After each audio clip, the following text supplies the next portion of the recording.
Well, guys, it has been over a week since Kobe Bryant, his 13-year-old daughter Gianna, and 7 others were lost in a tragic helicopter accident.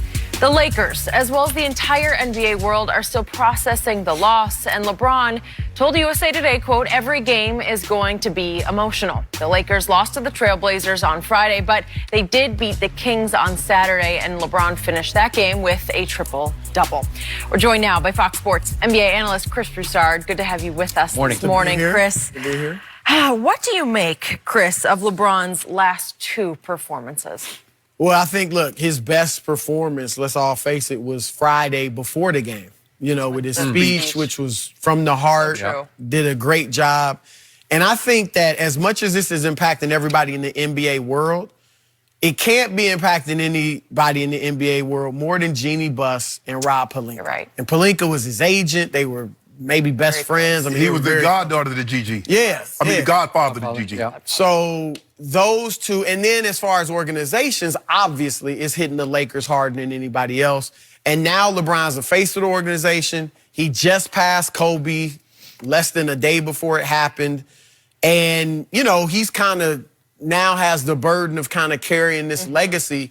So I think among players, he's among the handful who are most affected by this in the league. So I think that's the context we have to look at these last 2 games in. Now, he's been okay, you know. He hasn't been LeBron James up to his standards, but he still got the triple-double, as you said, against Sacramento. Portland, he almost had a triple-double. I think Herculean effort by Dame Lillard. Yeah. So, you know, he's played fine. I think where you notice the most that he's not LeBron is in the shooting percentage. You know, he's always generally around 50%. Right. He shot 40% in these 2 games, especially against subpar teams. He usually shoots well over 50 against teams like that. So I think that shows you he's still kind of a little bit in a funk or a fog. And he may be that way for, I would say, maybe the night against the Spurs, maybe Thursday against Houston before he kind of gets out of it. Maybe, you know, before he gets out of it and kind of is back to normal as far as basketball. So, but look, they need to win at least one of these next 2 games. The Spurs, you know, they lost to the Clippers last night, but Houston, you know, they need LeBron to be LeBron because they can't afford to give up games because that other team down the hall is chasing. No, it's in the basement. That other team. Yeah. They let it out every few nights. They come out. They come out with a roar. Once in a while. Yeah, but we ain't worried about it too much because, you know, who I'm about to start load managing again. You know, Paul George with them old balky hamstrings. Then they don't tell it. You know, they ain't going to be all together all the time. But we good. For me, and Skip and I talked about this earlier, Chris, he played like a guy that had a lot on his mind and a lot on his heart.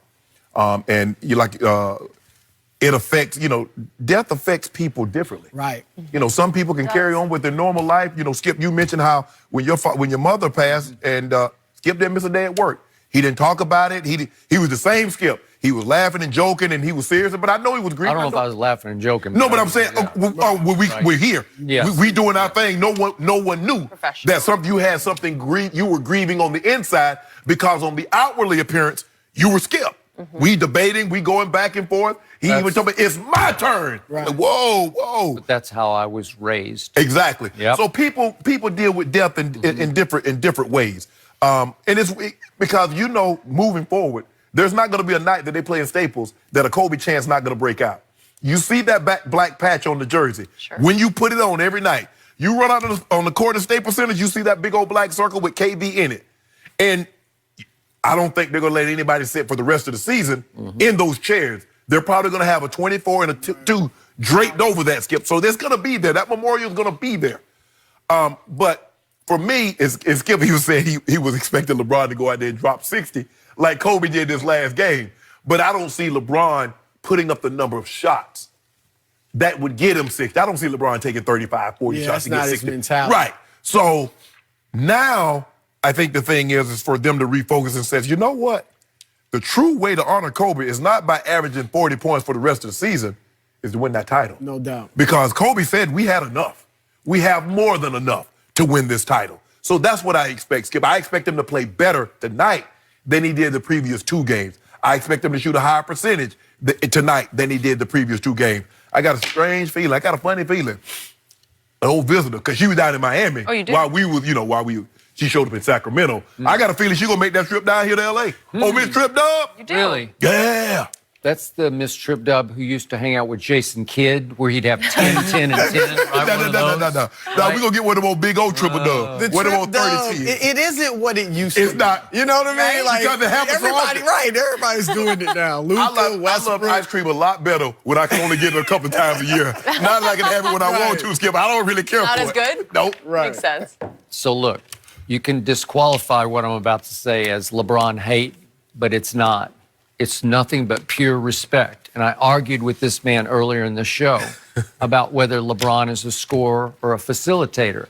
Well, he's both. Yeah. And when he decides, he can score like nobody ever could score this side of Wilt Chamberlain, maybe. The point is that he's still the greatest driver of the basketball I've ever seen. And on any given night, even in year 17 at age 35, he can say, watch this. After his IG post, which came probably a little too quickly, it was about 48 hours after we lost Kobe. And it was just gushing with emotion. And I believe it was over emotional. And he plunged into a place that he didn't really need to plunge into. And he's basically saying, Kobe, I'm going to now be you, because his line was, it's my responsibility to put this, on my back and keep it going. I promise you I'll continue your legacy, man. And I believe many jumped to the conclusion that means I'm going to be Kobe Bryant from here on. And I truly expected from my heart on that Friday night against a Portland team that came in 21-27, and they had beaten that same team at Portland twice already by 23-8. I thought LeBron would say, watch this. And I'm saying it out of pure respect because I thought it was just that kind of historical, momentous kind of a night. And as he said, it's a celebration of Kobe. And I thought he would be Kobe for that night. And I thought we would sort of end the game with Mamba out, drop the mic from LeBron. He ended his speech that he gave, and it was great from the heart. And I was just shocked to the point of being dumbfounded.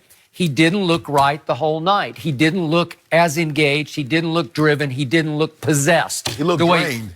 He looked drained. He looked drained. We'd seen these flashes of Kobe's spirit just electrify. Buddy Hield had scored 42 out of nowhere, and Eric Gordon scored 50, just electrified by the spirit of Kobe Bryant. Bradley Beal has been going bonkers. Bonkers. And then Chris Middleton scored 51. And I thought that lightning from above would strike LeBron in ways we'd never seen before. And hey, if it took, as Kobe's last game at Staples, it took 50 shots to get 60 points. And if it took LeBron 50, I was going to say, God bless you, man, because They would have loved that. Yeah, they just would have loved it. And he scored 22, and it was okay. It was 3 below his average, like you said. It was fine. I think the biggest thing, Skip, is that they lost the game. Okay, they lost the game, and Dame has already been struck by lightning weeks back. He's just on such a roll where he's on an all-time torrid streak. Yeah, I mean, you can't do anything to do step across half court letting it go. I mean, what you gonna do with that? Okay, so at the end of the game, they're down 3 against Portland, and LeBron sort of breaks. They're down 5, right? No, I'm sorry, they're down 6. They could cut it to 3. They could cut it to 3. And LeBron got, if we could see it, a wide open 3 because Trevor sort of fell down. You could say he broke his ankles. And LeBron just wasn't up to this task because I thought, this is done. Yeah, this is money. And he kind of fell away from it a little bit, like he wasn't sure of that shot. Usually LeBron would shoot this with conviction. And I didn't think he really shot it with conviction, and it missed badly. And that was it, because that would have been the moment where you could just bring the house down. And here you come, and if you pull it out, then everybody's saying, look, he went Kobe on Portland. Right. Yeah. Okay? So then they go back-to-back to Sacramento, and he scores 15 points. He had a triple-double. But the point was, he looked drained. Yeah. It looked like he had, I told you earlier, I fear he bit off a little more than he needed to chew that quickly with his first IG post. Because as a team, they can say, let's do this for Kobe. Right. But it's really not fair. LeBron is, I wouldn't wish this on anybody. You can't say, I'm going to be you. I'm going to do what you used to Especially when you're a totally different type of player. Yes. Right. And I think there's 2 things. You said it right. Different people respond differently. To grief. LeBron is a thinker. he's a guy, I think he says he doesn't care what people think, but I think he does. You know, he sees what people are saying, and I think he wants to be liked and all that stuff. And I just think maybe he has the type of personality where he's really impacted by this more than other people. Right. And secondly, he's a superstar. Like Kobe, you heard so many people say on that level, Kobe's on the level where you just thought he's gonna always be there. He can't, that's all you saying it. Like, there's no way Kobe Bryant just died. There's no way he didn't get out from that helicopter. Right.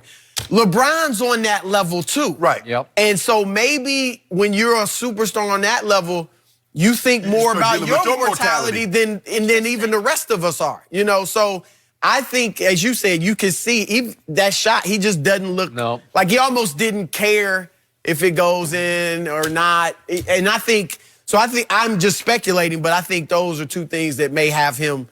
You know, you can respond by charging out and we're going to win it all, or it can really impact you and take you down. When you see someone that you know or someone's on your level and something negative happened to them, then it puts it right in crystal clear in front of you. I never wore a seatbelt until 1999, and Derek Thomas got into that car wreck. Wow. And I'm like, hold on. Because, you know, you heard people getting ejected from cars, but I didn't know them. People died, you know, if they were wearing a seatbelt, but I didn't know them. Now it happened to somebody you know close. LeBron is like, hold on, Kobe? You know, death is funny. Like, when someone has a heart attack or they have cancer, yeah, it's tragic. Like, okay, but like this, abruptly. Because normally, you know, illness is built up over time. Someone has cancer, they've been dealing with cancer, they've been dealing with, you know, diabetes or something like that. But this was so sudden. This was so tragic. It's like, it shocked everybody's conscience. You're like, Kobe? How can Kobe die? The guy that shot a free throw on a torn Achilles, the guy that said, you know, torn labrum and still tried to play because he said, I got two shoulders. I don't need the other half of the shoulder. As long as I got this good one, I'm straight. And clearly, it's affected Bron. Right. So, the man across the table from me, that first day, Monday in Miami,